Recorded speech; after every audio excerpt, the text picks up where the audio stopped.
श्री शिवलीला अमृत कथासार अध्याय 6 चित्रवर्मा राजा व सीमंतिनीची कथा। हे कामदेवा, तुझे गुणगान करण्यासाठी माझे शब्द अपुरे पडतात। तू मदनाला भस्म करणारा मनमोहन आहेस। मद मत्सर रूपी अरण्याला तू भस्मसात करून टाकतोस। तू पर्वताचा जावई आहेस। अमृतवाहिनी गंगेला तू आपल्या जटेमध्ये सामावून घेतले आहेस।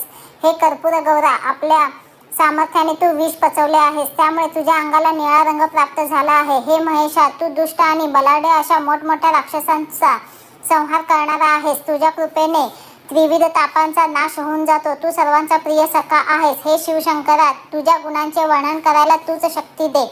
देवा, तू भक्तांच्या मनातील इच्छा जाणतोस आणि पूर्ण करतोस। जे एकाग्रतेने तुझे स्मरण करतात त्यांची इच्छा तू पूर्ण करतोस। तुझे ध्यान केल्याने त्यांच्या मनात वैराग्य निर्माण होते आणि त्यांना मोक्षाची प्राप्ती होते। जे सोमवार, शिवरात्र आणि प्रदोषी व्रते मनोभावे व श्रद्धायुक्त अंतःकरणाने करतात, मग ती स्त्री असो अथवा पुरुष, त्यांना मुक्ती मिळते। मी आता एक कथा सांगतो, ती आपण लक्षपूर्वक ऐका। असे शौनक ऋषी व जमलेल्या सर्व लोकांना सुतांनी सांगितले। प्राचीन काळी आर्यावर्तात चित्रवर्मा नावाचा राजा राज्य करीत होता। तो नल राजा किंवा सत्यव्रती हरिश्चंद्राप्रमाणे अतिशय पुण्यवान तसेच गो ब्राह्मण प्रतिपालकही होता। प्रजेवर त्याचे खूप प्रेम होते। प्रजेच्या मनात आपल्या राजाबद्दल आदराची भावना होती। शत्रूला मात्र चित्रवर्माची नेहमीच फार भीती वाटत असे। राजा भगीरथाप्रमाणे तो अतिशय प्रयत्नशील होता। हनुमानाप्रमाणे बलवान होता। भार्गवाप्रमाणे तो समरांगणात लढत असे। तो कर्णाप्रमाणे दानशूर म्हणून त्याचा लौकिक होता। शंकर आणि विष्णू यांचा तो अनन्यसाधारण भक्त होता। तो जसा शूरपराक्रमी होता तसेच त्याचे पुत्र होते, परंतु त्याला कन्या नव्हती। आपणास कन्या व्हावी असे त्यास खूप वाटे, त्यासाठी त्याने देवांना नवस केले। त्यामुळे त्याला एक अतिशय रूपवान अशी मुलगी झाली। कलंकविरहित चंद्राप्रमाणे तिचे मुख गोल व नयन मनोहर होते, जणू त्रैलोक्यातील सारे सौंदर्य एकत्र करून तिला घडवले होते। अनेक श्रेष्ठ ब्राह्मण तिच्या जन्माच्या वेळी राजवाड्यात जमले होते। तिची अचूक जन्मवेळ पाहून एक विद्वान पंडिताने तिची पत्रिका मांडली। त्याने तिचे भविष्य सांगितले। राजन, आपल्या मुलीच्या कुंडलीत पृथ्वीची स्वामिनी होण्याचा सुयोग आहे आणि ती या पृथ्वीवर 10,000 वर्षे राज्य करेल। हे भविष्य ऐकून राजाचा आनंद गगनात मावेना। त्याने त्या सर्व ब्राह्मणांना व पंडितांना धनधान्य, अलंकार व उंची वस्त्रे दान करून त्यांना तृप्त केले। अनेक सुवासिनी उंची वस्त्रे, अलंकार घालून राजवाड्यात जमल्या होत्या। अनेक दासदासी नटून थटून वावरत होत्या। आज राजाच्या मुलीचे बारसे होते। फुलांच्या माळांनी सारा राजवाडा सजवला होता। मोठ्या थाटामाटात बारसे झाले। सौंदर्याची सीमा या कन्येपाशी झाली। तिच्यापेक्षा रूपवान स्त्री या पृथ्वी तलावर नाही, म्हणून राजाने तिचे सीमंतिनी असे नामकरण केले। सर्वत्र आनंदी आनंद होता। चैतन्याचे, उत्साहाचे वातावरण होते। पण राजाला एक पंडित म्हणाला, महाराज, सीमंतिनीचे सांगितलेले भविष्य खरे आहे, पण वयाच्या 14व्या वर्षी जो वैधव्य योग संभवतो तो आपण प्रयत्नपूर्वक टाळला पाहिजे। पंडितांचे हे भविष्य ऐकून राजा खूपच दुःखी कष्टी झाला। आपणावर आकाशच कोसळले की काय असे त्यास वाटले। काय करावे हे त्याला समजेना। राजा धीर करून पंडिताला म्हणाला, पंडित महाशय, यावर आपणास कोणता उपाय सुचतो ते मला कृपा करून सांगा। पंडिताने राजाला धीर दिला व म्हणाला, महाराज, आपण थोडी सुद्धा चिंता करू नका। भगवान शंकराची भक्ती केली की त्याच्या कृपेने निश्चितच सौभाग्यवर्धन होईल। राजाने पंडित ब्राह्मणांना नमस्कार केला। सर्व आमंत्रित पाहुणे मंडळी व ब्राह्मण पंडित आपापल्या घरी निघून गेली। आता सीमंतिनी हळूहळू मोठी होत होती। तिचे सौंदर्य अधिकाधिक खुलत होते। तिने 14 विद्या व 64 कला अतिशय उत्तम रीतीने आत्मसात केल्या होत्या। आता ती उपवरही झाली होती, पण राजाचे मन मात्र चिंतेने ग्रासले होते। काय करावे, आपल्या मुलीचा वैधव्य योग कसा दूर करता येईल व सौभाग्यवर्धन कसे वाढवता येईल, हा एकच विचार पुन्हा पुन्हा त्याच्या मनात येत होता। इकडे तर सीमंतिनीचे सौंदर्य चंद्रकलेप्रमाणे वाढतच होते। कोकिळेप्रमाणे ती अतिशय सुंदर गायन करीत असे। तिच्या सर्वांगाला मधुर सुवास येत असे। त्यामुळे कस्तुरीच्या शोधार्थ निघालेली हरणे सीमंतिनीच्या मागे धावत, तिच्या कुरळ्या केसांमुळे भुंगे तिच्या भोवती गुंजारव करीत, कमळ, हरणे आणि मासे तिचे तेजस्वी डोळे पाहून लज्जित होत असत। तिच्या लांब सडक केसांची काळीभोर वेणी भुजंगाप्रमाणे दिसत असे। बिंबफळाप्रमाणे तिचे लाल चुटूक ओठ होते, त्यामध्ये कुंदकळ्यांप्रमाणे दंतपंक्ती होत्या। तिला अतिशय सुडौल बांधा लाभला होता। सर्वत्र प्रभा पाडणारी तिची तेजस्वी कांती होती। अशी ही सीमंतिनी राजाचा जीव की प्राण होती। तिच्याबरोबर नेहमी अनेक दासदासी व मैत्रिणी असत। त्यांच्या गप्पा गोष्टी होत असत। तेव्हा तिला कळले की आपल्याला 14व्या वर्षी वैधव्य प्राप्त होणार आहे। त्यामुळे ती अतिशय खिन्न झाली होती व खूप घाबरलेली होती। यावर आपण काय करावे, यातून कसा मार्ग काढता येईल याचा ती विचार करू लागली। तिने याज्ञवल्क्यांची पत्नी मैत्रेयी यांना भेटायचे ठरविले। एके दिवशी सीमंतिनी मैत्रेयीला भेटली व म्हणाली, मला 14व्या वर्षी वैधव्य प्राप्त होईल असे पंडितांनी भविष्य वर्तविले आहे। तेव्हा हे मातोश्री कृपा करून मला या संकटातून वाचवा. माझ्या सौभाग्याचे रक्षण करण्यासाठी मी कोणते व्रत करू? कृपया मला सांगा. मी कोणत्या देवाची पूजा करू? कोणत्या सद्गुरूंना शरण गेले असता मला ते मार्गदर्शन करतील? मी तुम्हाला शरण आले आहे. माझ्या सौभाग्याचे संवर्धन करणे हे आता तुमच्याच हाती आहे. कृपया मला मार्ग दाखवा. मैत्रिणीने मोठ्या प्रेमाने तिच्या पाठीवरून हात फिरविला व तिला धीर देऊन ती म्हणाली, मुली तू घाबरू नकोस. मी काय सांगते ते शांतपणे ऐक. त्यामध्ये तुझे हित आहे. मी तुला पंचाक्षरी मंत्र देते, त्याचे तू सदैव स्मरण कर आणि सोमवारचे व्रत करण्यास सुरुवात कर. भगवान शंकराची रात्री गंध, अक्षता, फुले, पंचामृत नैवेद्य वगैरे अर्पण करून षोडशोपचारे पूजा करावी. हे व्रत करीत असताना तुझ्यावर अनेक मोठी संकटे आली तरी तू धैर्य सोडू नकोस. व्रत चालूच ठेव. ब्राह्मण भोजन घाल. तसेच सवाष्ण ब्राह्मणाचे मेहून सांग. त्यांची मनभावे पूजा कर. तुझ्या दुःखाचे मोठे पर्वत जरी कोसळले तरी व्रतामध्ये खंड पडू देऊ नकोस. कसलाही कंटाळा न करता सातत्याने व्रत कर. अशा प्रकारे मैत्रिणीने सीमंतिनीला सोमवारचे व्रत सांगितले. त्यावर पूर्ण श्रद्धा ठेवून सीमंतिनीने व्रतास आरंभ केला. इकडे चित्रवर्मा राजाने नल राजाचा नातू आणि इंद्रसेनाचा मुलगा चित्रांगद हा सीमंतिनीसाठी योग्य वर निवडला. तो नलराजाप्रमाणे अतिशय शूर पराक्रमी म्हणून सर्वत्र त्याची कीर्ती पसरली होती. पृथ्वीवरील सर्वात सुंदर अशा तरुणाशी म्हणजेच चित्रांगदाशी सीमंतिनीचा विवाह ठरवला होता. सीमंतिनीने आपले सोमवारचे व्रत अखंडपणे चालू ठेवले होते. भगवान शंकराची ती मनोभावे पूजा करीत होती. सवाष्ण ब्राह्मणांना मोठ्या अगत्याने बोलावून त्यांना आनंदाने जेवू घालीत असे. दर सोमवारी रात्रभर न कंटाळता जागरण करीत असे. तिने आपल्या नगरीत पूजेसाठी रत्नखचित मंदिर बनवून त्यामध्ये एक सुंदर शिवलिंग स्थापन केले होते. पूजा विधीमध्ये कोणत्याही प्रकारची कमतरता तिला आवडत नसे. शिवाला अभिषेक केला की सर्व पापाचा नाश होतो.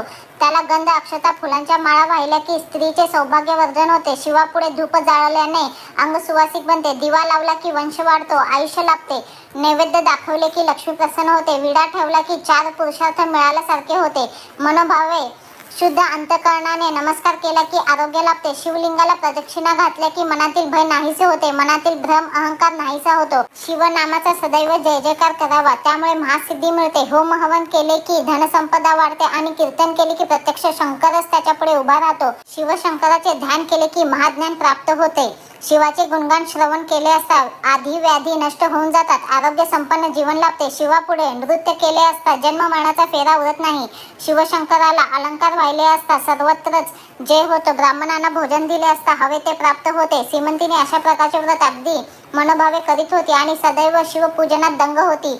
तिन्ही त्रिकाळ तिच्या मनात केवळ शिवाचाच विचार असे. राजा चित्रवर्माने विवाहासाठी मोठा मंडप उभारला होता. तो अनेकविध फुलांच्या माळांनी सुशोभित केला होता. हंड्यात झुमरे लावल्यामुळे त्याची शोभा आणखीनच वाढली होती. चित्रवर्मा राजाने राजपुत्र चित्रांगदाला मोठ्या सन्मानाने आपल्याकडे आमंत्रित केले. त्याचा मोठा सत्कार केला. सुयोग्य मुहूर्त पाहून आपली कन्या सीमंतिनी व चित्रांगद यांचा विवाह संपन्न केला. विवाह सोहळा पाहून सर्वांना समाधान झाले. सतत 4 दिवस हा विवाह सोहळा सुरू होता. राजाने आपल्या जावयास वरदक्षिणा म्हणून सहस्त्र अब्ज सोन्याच्या मोहरा दिल्या. उंची वस्त्रे, मौल्यवान अलंकार, तेजस्वी रत्ने दिली. तसेच आश्रशाळा, गजशाळा, चित्रशाळा आणि नृत्यशाळा याही जावयाला आंदण म्हणून दिल्या. नगरातील सर्वच लोकांना स्वादिष्ट व यथेष्ट जेवण मिळाले, त्यामुळे ते तृप्त झाले. उदार हाताने ब्राह्मणांनाही खूप धन दिले, त्यामुळे त्यांचे दारिद्र्य संपून गेले. संपूर्ण नगरीत 4ही दिवस आनंदाचे, उत्साहाचे व जल्लोषाचे वातावरण होते. रूपवान वधू सीमंतिनीला पाहून वराकडील मंडळी तर खूपच खुश झाली होती. तिचे सौंदर्य पाहून सर्वजण मंत्रमुग्ध होऊन गेले. विवाह सोहळा अतिशय सुंदरतेने व आनंदाने व्यवस्थितपणे पार पडल्याने नैषद नगरीच्या वराडी मंडळींना घेऊन राजा इंद्रसेन आपल्या देशाला निघून गेला. राजा चित्रवर्माने जावयाला व मुलीला दसरा दिवाळीसाठी आग्रहाने ठेवून घेतले.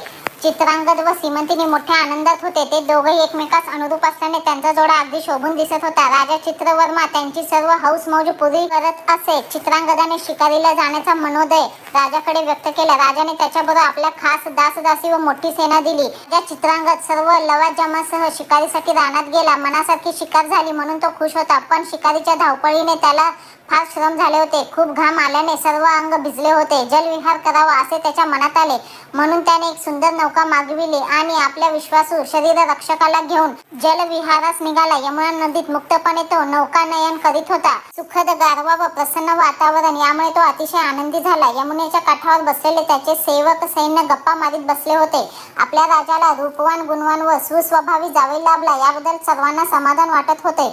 पण ते समाधान काही काळच टिकले, कारण दैवगती काही निराळी होती. यमुनेच्या खोल डोहात नौका चालली असताना अचानक सोसाट्याचा वारा सुटला आणि नौका हेलकावे खाऊ लागली. त्या भयंकर वाऱ्यापुढे नौकेचं काही निभाव लागेना आणि काही वेळातच ती छोटी नौका त्या अथांग पाण्यात बुडाली. हे पाहताच काठावरील लोकांमध्ये एकच गोंधळ उडाला. सारे शोक करू लागले. सैन्यात अनेक शूरवीर योद्धे होते, पण अशा प्रसंगी काय करावे हे त्यांना कळतच नव्हते. ते सारेजण संभ्रमातच पडले.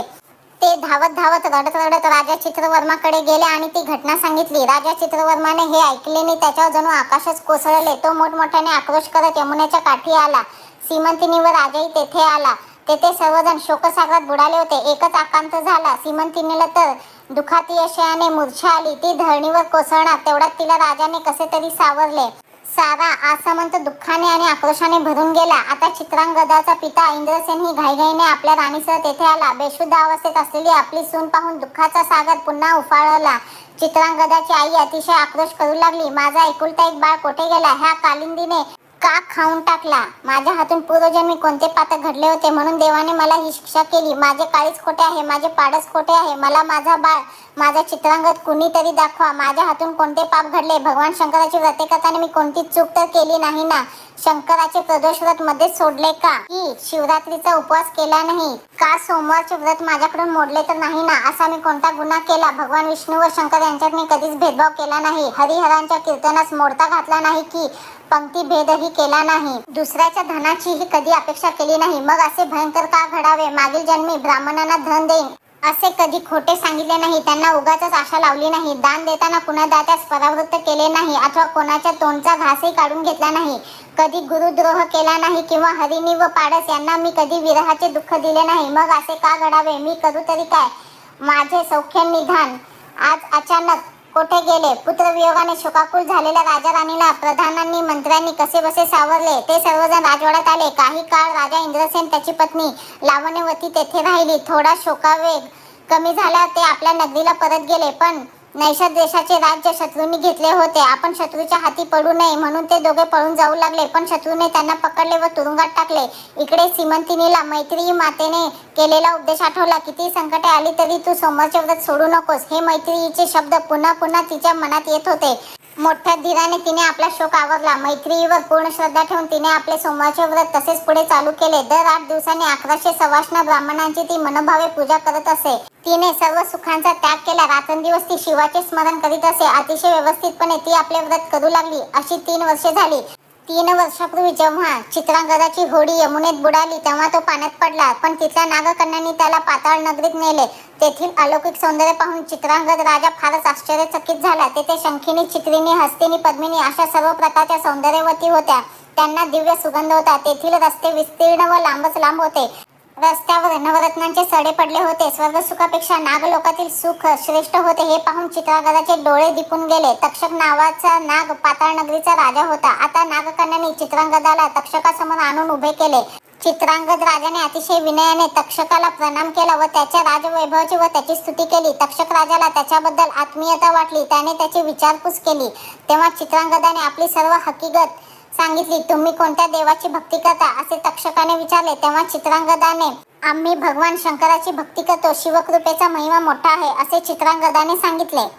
भगवान शंकरानेच प्रकृती व पुरुष यांची निर्मिती केली आहे. अनंत ब्रह्मांड हे त्यांनीच निर्माण केले आहे. निर्मिती करणे किंवा त्याचा नाश करणे हे त्यांच्याच इच्छेवर अवलंबून आहे. प्रकृती पुरुषामध्ये पंचमहाभूते आपल्या शक्तीसह सामील झालेली असतात. प्रकृती पुरुष एकरूप होऊन आदिपुरुषात सामावतात आणि आदिपुरुष म्हणजेच सदाशिव. आम्ही त्याची मनापासून भक्ती करतो. सदाशिवाच्या मायेपासून त्रिमूर्ती त्रिगुण उत्पन्न झाले. सात्विक गुणापासून विष्णूची, राजसपासून विरंचीची व तामसापासून रुद्राची निर्मिती झाली. तो पुराण पुरुष सांब सदाशिव म्हणजेच आमचा महादेव आहे. तो आकाश, पाताळ, दश दिशा, त्रिभुवन तसेच पंचतत्वे, नद्या, पृथ्वी, भस्म, अष्टधातू यामध्ये सामावलेला असूनही शिल्लक उरला आहे. अशा या भगवान शंकराची आम्ही मनोभावे पूजा करतो. त्याच्या कृपेने झाडे, वेली, फळे, फुले हे सारे निर्माण झाले. कैलासपती भगवान शंकर पृथ्वी तसेच हे सर्व विश्व व्यापून राहिले आहेत. आम्ही अनन्य भावे त्यास शरण जातो. ज्याला सूर्यासारखे तेजस्वी डोळे, चंद्रासारखे शीतल मन आहे. विष्णू म्हणजे त्यांचे अंतःकरण आहे. बुद्धी द्रुहीन आहे तर अहंकार रुद्र आहे. असा तो विराट पुरुष म्हणजे सांब सदाशिव होय. हे अनेक देव आहेत. ते सर्व शिवाचेच अवयव आहेत. 11 रुद्र आणि मित्र त्याच्यासमोर हात जोडून उभे असतात. अशा ह्या शंकराचे वर्णन मी माझ्या शब्दात करू शकत नाही, पण मी शंकराच्या दासाचा दास आहे. तक्षक राजाने चित्रांगदाच्या भगवान शंकराबद्दलच्या भावभावना जाणल्या. शंकराबद्दल त्याच्या मनात अपार भक्ती आहे हे पाहून त्याला फार आनंद झाला. त्याच्याविषयी तक्षक राजाला आदर वाटू लागला. त्याने स्वतः सर्व नागलोक चित्रांगदाला फिरून दाखविला व म्हणाला, हे चित्रांगद, तू इथे माझ्याजवळ राहावेस असे मला वाटते. इथे अनेक चांगल्या गोष्टी आहेत, ज्या गोष्टी देवांना कष्टानेही मिळणार नाहीत, अशा गोष्टी तुला इथे मिळतील.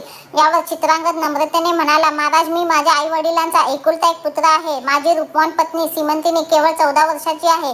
माझ्या विरहाचे दुःख तिला सहन झाले नसेल. कदाचित तिने प्राणत्यागही केला असेल. आई वडिलांची सेवा हे सर्वात मोठे धर्माचरण आहे. माझ्या घरी जाऊन त्यांची सेवा कधी करीन असे मला झाले आहे. ते माझ्या वाचून पाण्यातून बाहेर काढलेल्या माशासारखे तळमळत असतील. मी त्यांचा जीव की प्राण आहे. ते डोळ्यात प्राण आणून माझी वाट पाहत असतील. तरी महाराज, कृपा करून मला पुन्हा पृथ्वीवर नेऊन सोडा असे म्हणत चित्रांगदाने अश्रू गाळत तक्षक राजाचे पाय धरले. चित्रांगदाचे आपल्या आई वडिलांबद्दलचे कर्तव्य व पत्नीविषयीचे निसीम प्रेम पाहून तक्षक राजा प्रसन्न झाला. त्याला त्याने मोठ्या प्रेमाने उठविले. त्याच्यावर प्रसन्न होऊन तक्षक राजाने त्याला अनेक वस्तू देणगी म्हणून दिल्या. त्याशिवाय 12 सहस्त्र नागांचे बळ त्याला दान केले. पृथ्वीवर न मिळणारी रत्ने आणि चिंतामणीही सप्रेम भेट दिला आणि म्हणाला, तू कधी संकटात सापडलास आणि माझी गरज भासली तर तू माझे केवळ स्मरण कर. मी तुझ्याजवळ येईन व तुला पूर्ण सहाय्य करीन.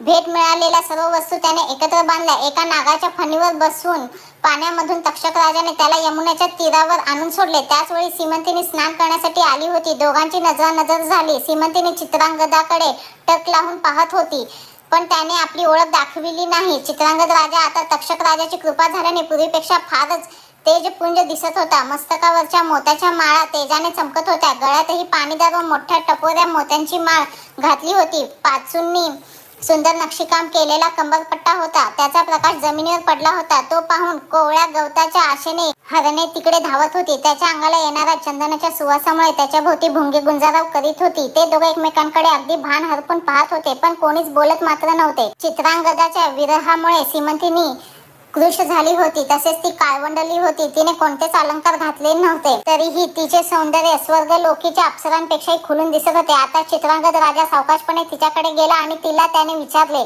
आपण कोण आहात? मला आपली सर्व हकीकत सांगाल का? सीमंतिनीने जन्मापासूनची सर्व हकीकत चित्रांगदाला सांगितली. तिच्या जवळच्या मैत्रिणींनी सांगितले की 3 वर्षापूर्वी या यमुनेच्या नदीमध्ये नावेतून जलविहार करताना हिच्या पतीला जलसमाधी मिळाली. हिच्या सासू सासऱ्यांना शत्रूंनी कैदेत ठेवले आहे. त्यामुळे हिची अशी दयनीय अवस्था प्राप्त झाली आहे. हे ऐकत असताना चित्रांगदही अतिशय दुःखी झाला. सीमंतिनीलाही त्याचे विषय जाणून घ्यायचे होते, पण ती स्वतः कशी विचारणार म्हणून तिने आपल्या मैत्रिणींना तसे विचारण्यास हळूच सांगितले. मैत्रिणीने चित्रांगदाला आपण कोण, कुठून आलात वगैरे विचारले. तेव्हा चित्रांगद तिची गंमत करण्यासाठी म्हणाला, तिन्ही लोकात मुक्तपणे संचार करणारे आम्ही सिद्ध पुरुष आहेत. भूत, वर्तमान व भविष्य याबद्दलचे आम्हाला सर्व ज्ञान आहे. आम्ही तुझे भविष्यही सांगतो, ते ऐक. तुझ्या पतीचा मृत्यू झाला आहे हे खरे नाही, तो जिवंत आहे. आजपासून 3ऱ्या दिवशी मी तुझी व त्याची भेट घडवून आणेन. भगवान शंकरावर तुझी अपार श्रद्धा आहे. त्यांच्याच कृपेने हे सर्व काही चांगले होईल. तुला तुझे सौभाग्य व ऐश्वर्यही लाभेल. हे चित्रांगदाचे शब्द सीमंतिनीला अमृतापेक्षाही गोड वाटले. ती त्याच्याकडे हळूच पाहत होती, पण मनात मात्र अनेक विचार निर्माण होत होते. हा आपला पती तर नसेल ना, पण हे कसे शक्य आहे? तो तर 3 वर्षापूर्वी मृत्यू पावला, मग परत कसा येईल? पण भगवान शंकराची लीला अगाध आहे. ह्याच्याविषयी माझ्या मनात इतके प्रेम का वाटावे? खरोखर हेच माझे पती असतील तर हे शंकरा, मी तुला 11 लाख वाती लावीन व 11 लाख बिल्व दले वाहीन असा तिने नवस केला. सीमंतिनी अशा प्रकारे आपल्या विचारात दंग होती. तेव्हा चित्रांगद तिला म्हणाला, हे देवी, आता तू आपल्या घरी जा. ही आनंदाची बातमी मी तुझ्या सासू सासऱ्यांना सांगून येतो. सीमंतिनीला हाच आपला पती असावा असे सारखे वाटत होते. ती मनोमन आनंदी होती. तिच्या मैत्रिणीही तिला तोच तिचा पती असावा असे पुन्हा पुन्हा विश्वासाने सांगत होत्या. इकडे चित्रांगद क्षणातच नैषद नगरीजवळ गेला. तेव्हा एका नागाने मनुष्यरूप धारण केले व तो राजधानीत जाऊन राजाला म्हणाला, आपले राज्य परत मिळवायला चित्रांगद स्वतः इकडे येत आहे. त्याच्याबरोबर सहस्त्र नागांचे बळ आहे. तेव्हा तुम्ही ताबडतोब इंद्रसेन व लावण्यवतीला मुक्त करा व पुन्हा सिंहासनावर बसवा, अन्यथा त्याच्याबरोबर युद्ध करून मरायला तयार व्हा. तो अतिशय पराक्रमी व शूर आहे. चित्रांगदाचे नाव ऐकता शत्रू घाबरून शरण आला. त्याने इंद्रसेनाची कैदेतून सुटका केली व त्याचे राज्य त्याला परत दिलेच. शिवाय आपल्या झालेल्या चुकीबद्दल क्षमाही मागितली. आता इंद्रसेनला पूर्वीचे सारे वैभव प्राप्त झाले. त्याला अतिशय आनंद झाला. पुत्राच्या भेटीसाठी तो आतुरतेने निघाला. आई वडिलांना पाहताच चित्रांगदाला आनंद अश्रू आवरेना. त्याने त्यांचे पाय धरले. राजाने त्याला उचलून आपल्या हृदयाशी घट्ट धरले. लावण्यवतीने तर आपल्या पुत्राला कडकडून मिठी मारली. हे दृश्य पाहून श्रीराम कौशल्याच्या भेटीची आठवण झाली. एखाद्या जन्मांधाला दृष्टी द्यावी किंवा प्राण जाताना तोंडात अमृत पडावे किंवा हरवलेले एखादे मौल्यवान रत्न सापडावे तसे चित्रांगदाला पाहून लावण्यवतीला वाटले. चित्रांगदाला भेटण्यासाठी अनेक राजे मौल्यवान व उत्तमोत्तम नजराने घेऊन येत होते. चित्रांगदाच्या भेटीने सर्वत्र आनंदी आनंद पसरला होता.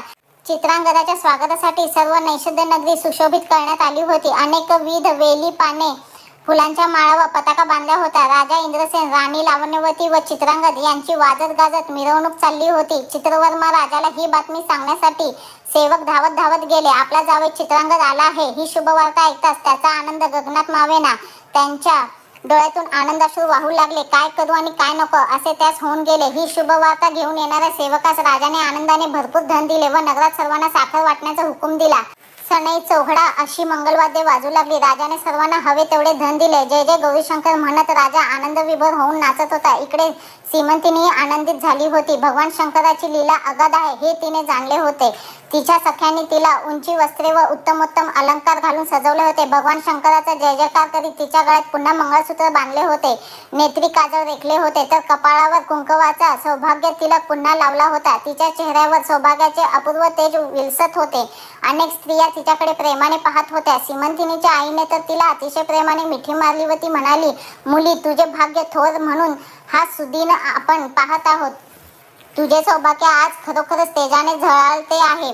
तू सदैव सुखात राहा. सोमव्रताचा महिमा अपार आहे. सीमंतिनीने शंकराला नवस बोलल्याप्रमाणे व्रताच्या दिवशी 11 लाख दाम्पत्याचे पूजन केले. तेवढ्यात चित्रांगद राजा आपल्या माता पित्यासह तेथे आला. चित्रवर्माने आपल्या जावयाला अतिशय प्रेमाने मिठी मारली तेव्हा त्याच्या डोळ्यातून आनंदाश्रू वाहत होते. सर्वजण भारावून गेले. दश दिशा पुलकित झाल्या होत्या.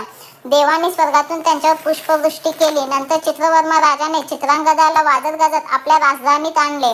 तेथे पुन्हा एकदा सीमंतिनी बरोबर विवाह संपन्न केला. चित्रांगदाने पाताळ नगरीतून आणलेले अनेक अद्भुत रम्य अलंकार आपली पत्नी सीमंतिनीस घालण्यास दिले. त्यामुळे तिच्या सौंदर्यात आणखीनच भर पडली. नंतर आपल्या सासऱ्यांनाही चित्रांगदाने अनेक भेटवस्तू दिल्या. सीमंतिनीने आपल्या सासू सासऱ्यांना अतिशय आदरपूर्वक नमस्कार केला. तेव्हा तुझे सौभाग्य अखंड राहो असा त्यांनी तिला शुभाशीर्वाद दिला. आता सर्वजण परत नैषध नगरीला आले. त्यावेळी निरनिराळ्या देशातील महान राजे एकत्र आले.